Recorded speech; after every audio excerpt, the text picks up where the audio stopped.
Hey everybody, here is an explanation of how dog culture love is the same as narcissistic love.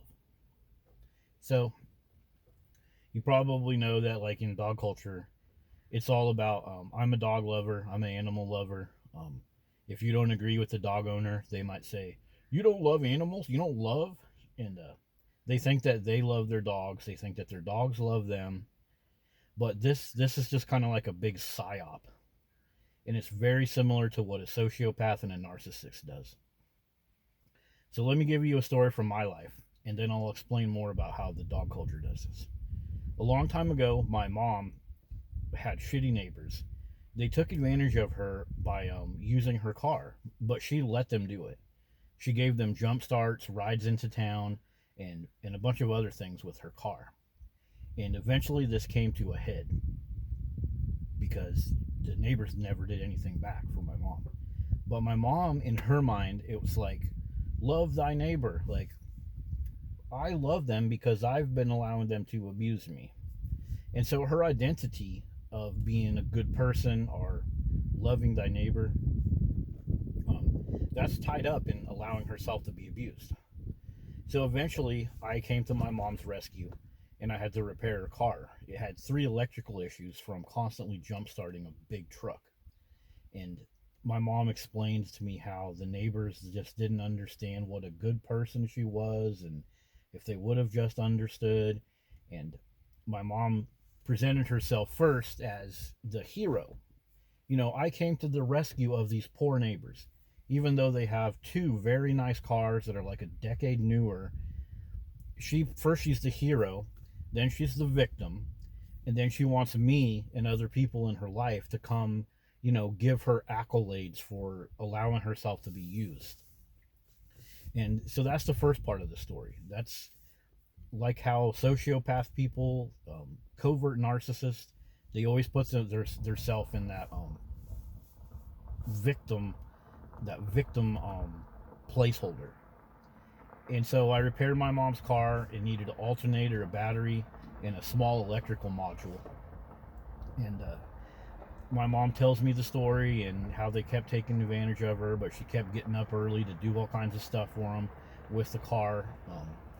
But I politely and empathetically explained to my mom that she's very much at fault for this because she's so craving to feel like she's a good person by doing this for these people that she's blinded to the fact that she's just letting herself being taken advantage of.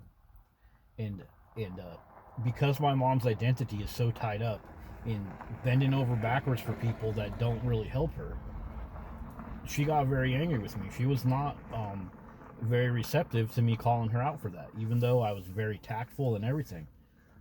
And one of the things that my mom said to me is, if you don't love me enough to fix my car, then maybe you don't love me. So her equation for love was that she lets herself get taken advantage of. When I come in, I'm supposed to support her in allowing herself to be taken advantage of. Even though I showed up and I was respectful with her and I purchased items for her car, that doesn't mean love. Me being honest with her and calling her out a little bit, that didn't mean love. For her, she wanted love for me to basically shut my mouth and allow her to keep being abused and don't judge her in any way. Even though my judgment of her really was love. It was like, I love you enough to be honest with you, and I love you enough to tell you those people are abusing you, and the dopamine hits you get from helping them is just bullshit. And but that's just a little story from narcissism. I think you probably have experienced something like that if you've been with narcissistic people. But it's like you have an abuser over here, and then you have the person being abused. But if you step in the middle, you're a bad person, and sometimes the abuser will just boom come at you, verbally or physically. And so this is the same thing with the dog culture. Dog people say that their dog loves them because why? Well, it doesn't judge me.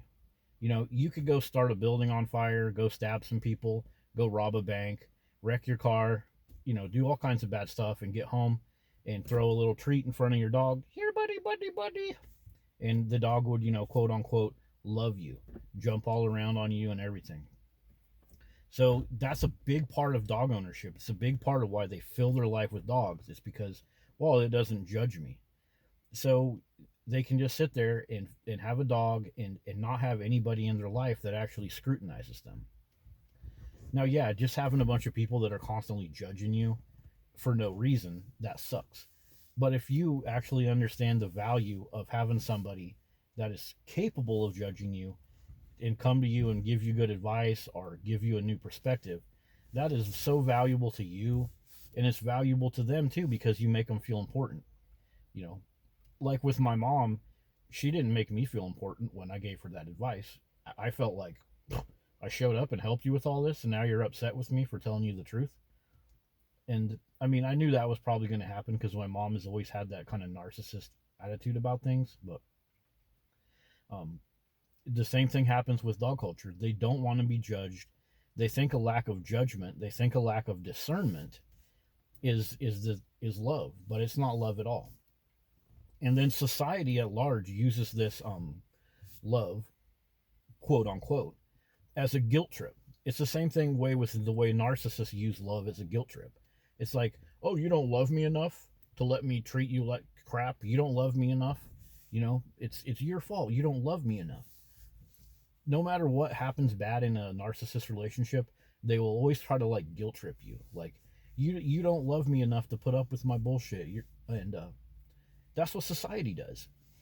Like, oh, my dog, I just didn't do enough for him. I didn't get this new product, this new drug, this new doggy daycare. I didn't keep him inside with the air conditioning on. I'm not a good dog lover, and I feel so guilty. I got to do more for my dogs. Like, go back about 30 years ago. Um, a person that was like a dog lover or a person that treated their dog good, they would just have like a little dog house, insulated, fresh food and water, like a 20-foot rope so the dog doesn't run into traffic or fight with other animals. And the dog didn't go in the house, and that was totally fine. You go out to your front yard, hey, Roscoe, how's it going? Friday's coming up. We're going to go for a 5-mile walk. And Roscoe goes back to his doghouse and stuff. Maybe Roscoe has like a little shot collar or even just a vibrating collar so he doesn't bark and interrupt the neighbors. Insulated doghouse, the dog's fine. The dog doesn't even need air conditioning and heat all the time. It is an animal. Wolves and coyotes live outdoors all the time. People's hunting dogs will run 30 miles in sub-zero temperatures and be totally fine. But somebody puts their dog in the back of a truck on a cold day, everybody with the cell phone, viral video of a dog abuser. He put his dog out there in the cold weather. He's not a good dog lover like me. So they're always raising the bar, moving the goalpost. You're not a good dog lover because this. You're not a good dog lover because that. Oh, you don't have 4 dogs in your apartment? You must not be an animal lover. And dog owners use this label of love, like stamp. I'm an animal lover. I have 4 corgis, and we're going to get a pit bull in my apartment once we trick the landlord to tell him that that's a pit bull mix, because I'm an animal lover. No, that's just a hollow label. Like, you don't even know your state bird. You don't know your state animal. You don't realize all the feces you're putting out there for the native robins and all the flies that feed on that feces, and then those flies go land on somebody's freaking lunch.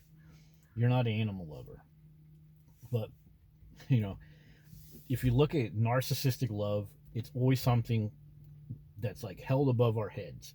You didn't do good enough. You don't love me. You're not tough enough to deal with my bullshit.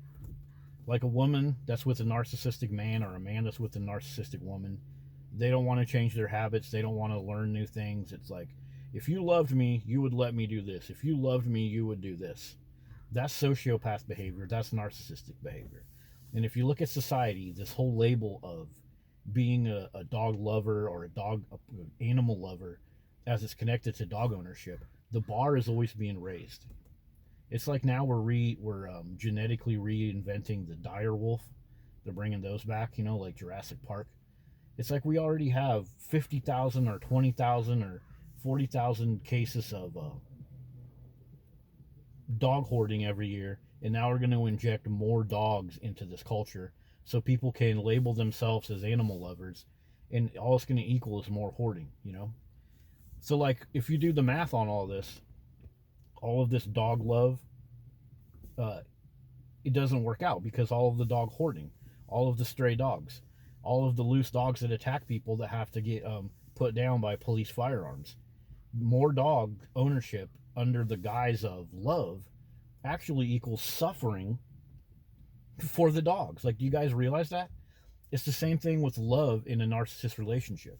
The more that you give up your own personal self because you need to show your love for some narcissistic family member, a narcissistic person that wants to control you, the more that you give up your inner self, the more that you suffer. You end up getting a divorce, you end up having a crazy breakup, or you end up dumping that person that was abusing you. Then you become the abuser in the next relationship. It's the same freaking thing with dog culture. Like, all the people that give up their dogs, they get a bunch of dogs because I'm a dog lover, I'm an animal lover, I'm going to get a little friend for my other dog. And then guess what? Hundreds and hundreds and hundreds and hundreds of cases of dogs getting dumped. And then those dogs go to the pound or they go to wherever and they get readopted out, and then it happens again, the dog gets dumped again. It's just like people that dump each other with these narcissistic relationships, you know. I got to show my love for this person, so I'm going to let them treat me like crap, and I'm going to ignore their little bad habits that are actually bad for them because I love them, you know. Same thing with the dog owner. Bill O'Reilly, famous news guy, he recently talked about his dog that died, and he talks on and on about how the dog, you know, chewed up a bunch of his stuff and chewed up his property, but he loved the dog so much he just couldn't stop the dog from doing it. He couldn't correct the dog because I just love him so much. Yeah, that's not love. That's sacrificing your own personal identity to get this fake identity of a dog lover through giving up your inner self. Yeah. So that's just my little example of how the love in dog culture, it's just a way to control society, make us fight more, make us wear this label of love even though it's not like that. And just try talking to a dog owner one of these times and be respectful with them and say something about how nasty dog feces is in the park, or how you want to go camping without a bunch of barking dogs all over the place.